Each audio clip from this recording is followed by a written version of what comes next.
नमस्कार, तेज हरियाणा पर आपका स्वागत है। यदि आप पहली बार हमारे चैनल पर आए हैं तो सबसे पहले सब्सक्राइब करें, उसके साथ ही बेल आइकन भी दबा दें ताकि हर अपडेट आपको सबसे पहले पहुंचा सके।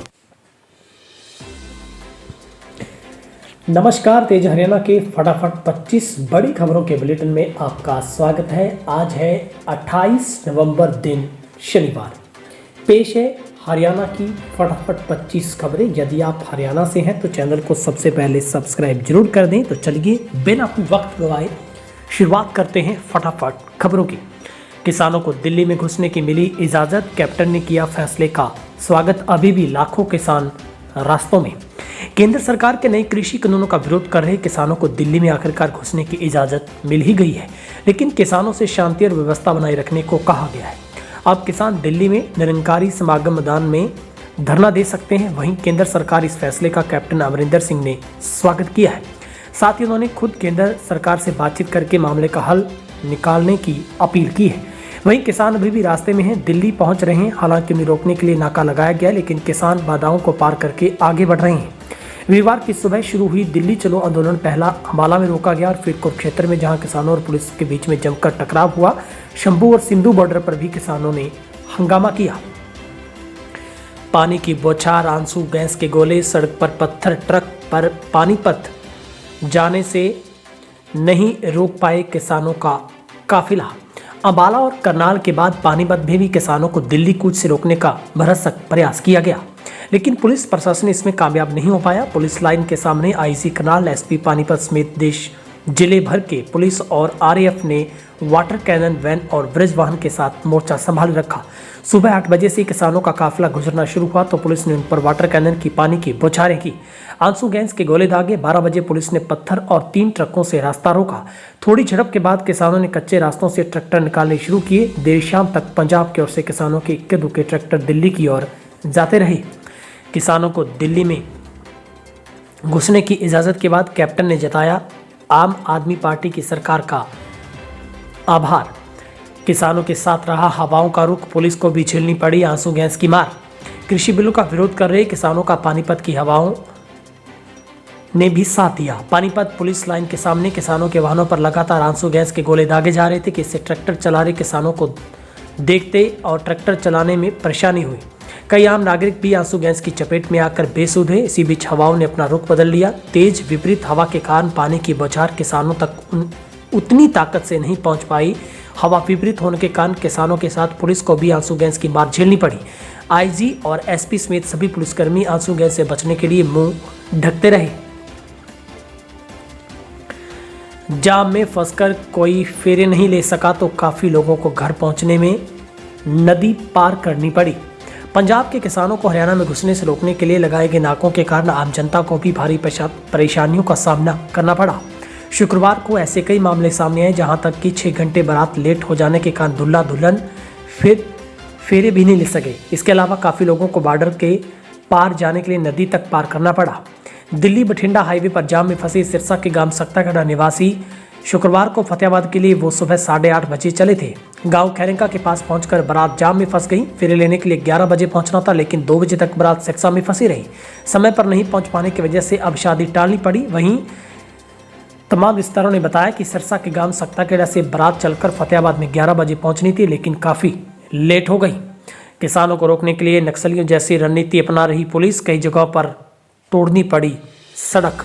जिस तरह बस्तर के कई नक्सल प्रभावित इलाकों में सड़क पर बड़े बड़े गड्ढे दिखाई पड़ते हैं, वैसे ही गड्ढे इन दिनों सोनीपत के नज़दीक हाईवे पर दिख रहे हैं। फ़र्क सिर्फ इतना ही है, बस्तर पर ये गड्ढे नक्सलियों द्वारा किए जाते हैं ताकि सुरक्षा बल जवान उन तक न पहुंच सके, जबकि सोनीपत में सड़क खोदने का कारण सुरक्षा बलों ने किया ताकि किसान इन सड़कों पर आगे न बढ़ सके। सड़क खोदने के साथ ही पुलिस ने किसानों को रोकने के लिए नक्सलियों जैसी एक अन्य रणनीति भी अपनाई। हाईवे पर चलने वाले ट्रकों को रोककर पुलिसकर्मी ने आड़ा तिरछा खड़ा करवा दिया, जिसके चलते ट्रक ही कई किलोमीटर लंबे बैरिकेड बन गए। किसानों का आरोप है कि ऐसा करके पुलिस आम ट्रक ड्राइवरों को उनकी निजी कंपनियों को ढाल बनाकर इस्तेमाल कर रही है। हरियाणा के मेवात में मां ने 4 मासूम बच्चियों को उतारा मौत के घाट।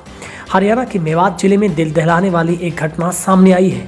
आरोप है कि यहाँ के एक गांव पिपरोली में वाली एक महिला ने अपनी 4 बेटियों की मौत के घाट उतार दिया।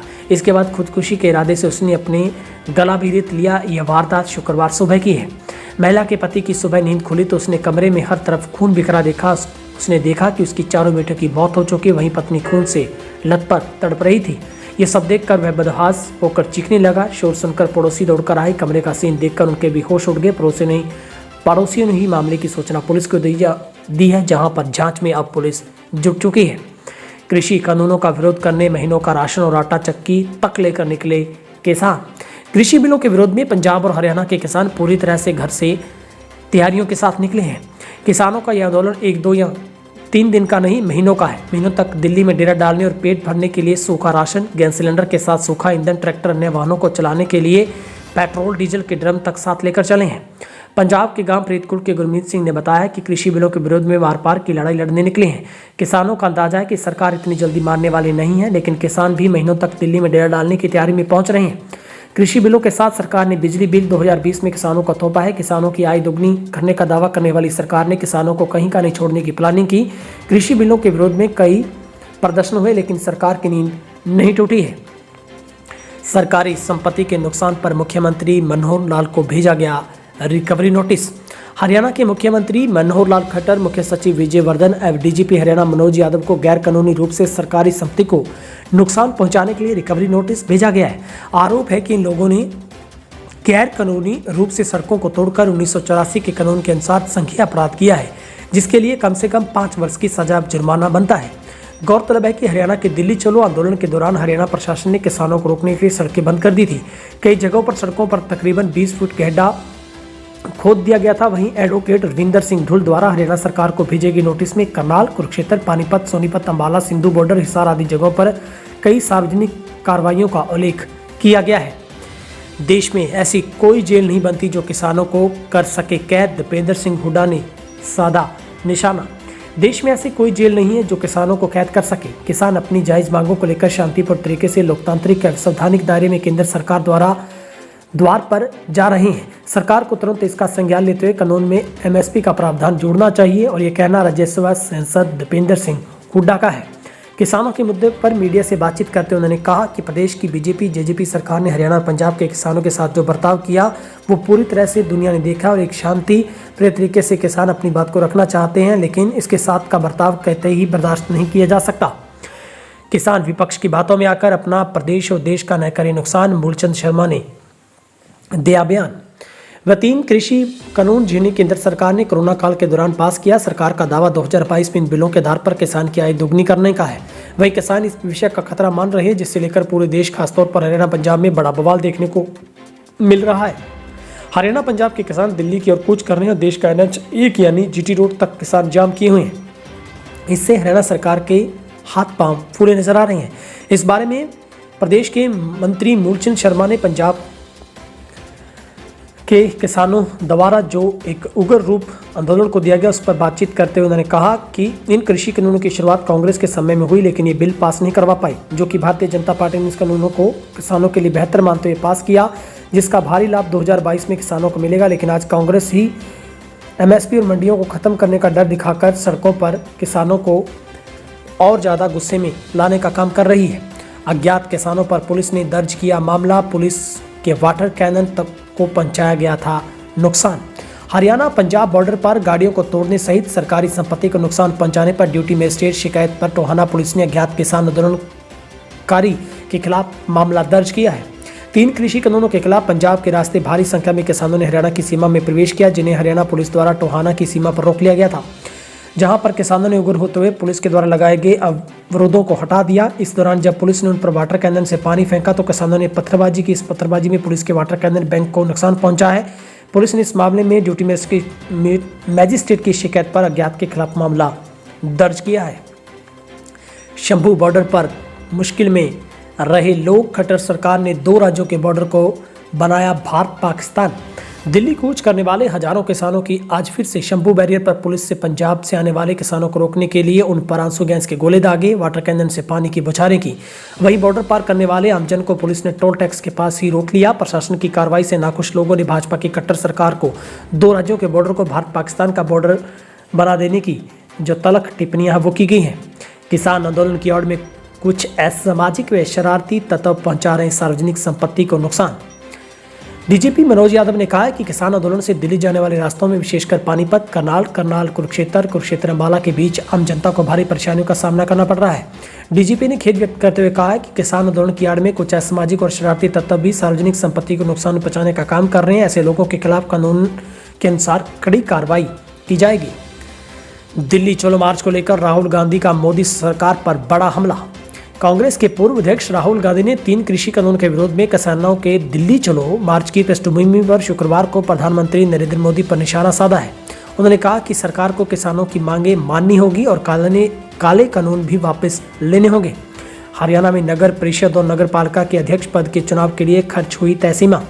हरियाणा राज्य निर्वाचन आयोग ने नगर परिषद के अध्यक्ष के लिए चुनाव खर्च सीमा 15 लाख रुपए और नगर पालिका के अध्यक्ष के लिए 10 लाख रुपए निर्धारित की है। राज्य निर्वाचन आयोग के एक प्रवक्ता ने इस संबंध में जानकारी देते हुए बताया कि 30 अक्टूबर 2020 को हरियाणा नगर पालिका अधिनियम 1973 में संशोधन किया गया था। अब राज्य में नगर परिषद और नगर पालिका के अध्यक्ष सीधे चुनाव के माध्यम से संबंधित वार्डों के मतदाताओं द्वारा चुने जाएंगे।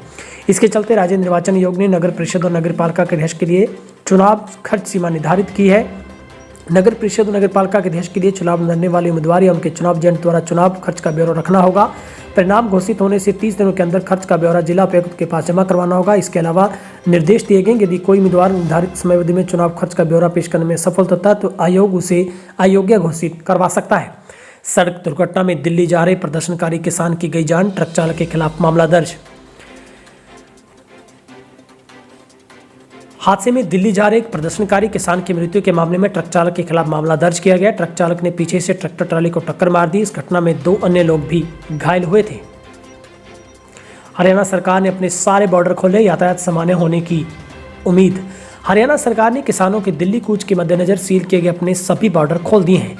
इससे राज्य में सभी मार्गों पर जल्द यातायात सामान्य होने की उम्मीद है। इससे पहले हजारों की संख्या में किसान सोनीपत में कुंडली बॉर्डर होते हुए दिल्ली प्रवेश कर गए।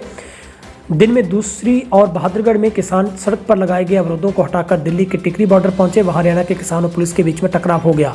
पुलिस ने किसानों को दिल्ली में घुसने से रोकने के लिए वाटर कैनन से पानी की बौछारें की, आंसू गैस के गोले छोड़े। इससे पहले हरियाणा में हांसी, रोहतक, बहादुरगढ़ शहर व बाईपास पर कहीं भी किसानों को रोकने का प्रयास नहीं किया गया। हरियाणा भाजपा के नए प्रभारी विनोद तावड़े बोले, संगठन व सरकार में तालमेल जरूरी। हरियाणा भाजपा के नए प्रभारी विनोद श्रीधर तावड़े प्रदेश संगठन में नए सिरे से जान फूंकना चाहते हैं। केंद्रीय मंत्रियों, सांसदों, राज्य सरकार के मंत्रियों और विधायकों से बातचीत के दौरान ही उन्हें सत्ता और संगठन में तालमेल बढ़ाने की जरूरत महसूस हो गई है। अगले 2 दिनों में तावड़े भाजपा के सभी जिलाध्यक्षों और 300 मंडल अध्यक्षों से मुलाकात कर उन्हें संगठन में मजबूती का होमवर्क सौंपने वाले हैं। उनका कहना है कि हरियाणा में सरकार और संगठन के बीच बेहतर तालमेल की जरूरत है। उधर हरियाणा में लगातार कोरोना के संक्रमण का कहर जारी। पिछले 24 घंटों में 2135 नए कोरोना के पॉजिटिव केस आए सामने, तो 2484 लोग हुए ठीक। वहीं पर 25 से ज़्यादा लोगों की कोरोना की वजह से मौत। वहीं पर गुरुग्राम, फरीदाबाद, सोनीपत, हिसार और अंबाला सहित रोहतक की मुश्किलें लगातार बढ़ रही हैं। 698 लोगों की कोरोना रिपोर्ट गुरुग्राम में पॉजिटिव पाई गई है। फरीदाबाद से 468 लोग कोरोना पॉजिटिव पाए गए। सोनीपत से 76, हिसार से 157, अम्बाला से 99, करनाल से 44, पानीपत से 49, रोहतक से 104, रेवाड़ी से 80, पंचकुला से 39, कुरुक्षेत्र से 45, शिवनगर से 20, सिरसा से 41, महेंद्रगढ़ से 20, भिवानी से 33, झज्जर से 40, पलवल से 22, फतेहाबाद से 35, कैथल से 19, जींद से 36, नूंह से 5, चरखी दादरी से 5 कोरोना पॉजिटिव केस पाए गए। वहीं पर हरियाणा का रिकवरी रेट 90% पर जा पहुंचा है। और उधर अब तक हरियाणा में कुल संक्रमित मरीजों की संख्या 2,28,746 पर पहुंची है, तो ठीक होने वालों का आंकड़ा भी 2,06,001 पर पहुंचा है। हरियाणा में अब तक सबसे ज़्यादा मरीज गुरुग्राम और फरीदाबाद में ठीक हुए हैं। वहीं पर लगातार जो हरियाणा में मुश्किलें हैं वो एनसीआर से संबंधित जिलों में लगातार बढ़ रही हैं। इसलिए आप सभी से गुजारिश है कोरोना से एहतियातन सोशल डिस्टेंस के साथ चेहरे पर मास्क का इस्तेमाल जरूर करें। फिलहाल आज की 25 बड़ी खबरों के बुलेटिन में इतना ही। यदि आप पहली बार हमारे चैनल पर आए हैं तो चैनल को सब्सक्राइब जरूर कर लें।